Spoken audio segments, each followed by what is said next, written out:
I know that there's a lot of crazy things going on in the world, and I know a lot of people are scared. But I want to take back and just give us a little bit of perspective on this idea of outcomes, of producing outcomes, and I would like to talk about war and the concept of it's a paradox. It's sort of a paradox, but it's shaped our future, and it's also been a breeding ground for innovation.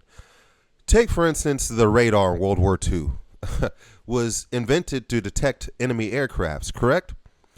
That technology and many other technologies, such as the jet engine, nuclear power coming from the Manhattan Project and the A bomb, all these things were born out of necessity of killing each other.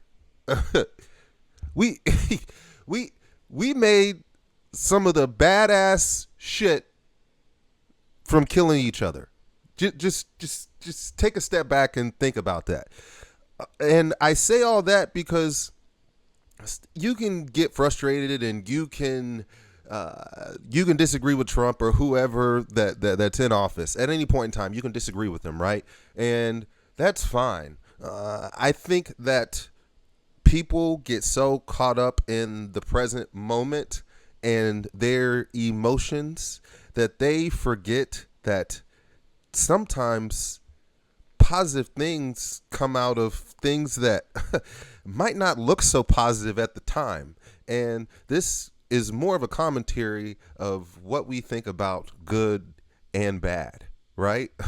Of course, people dying isn't a perceivable good, and us wanting to kill each other isn't the most the fruitful and positive. God doesn't want us killing each other. So if I'm being it that way, but by the same token, the result of us killing each other has produced some of the greatest technological innovations. And we wouldn't see that at the time. But you have to have some perspective, right? You have to be able to have the perspective of you don't know the outcome. You don't know the outcome. You're picking a path, and you don't know what road bumps or what obstacles could come ahead on that path. And I'm not condoning war or anything to that nature, but I'm condoning not knowing what our outcome is going to be at the time and what that's going to do for us. But that's just about all I got, guys. You already know what the deal is. Run on your toes, keep your mouth closed, lock your doors, and save your throws. And most importantly, live to fight another day.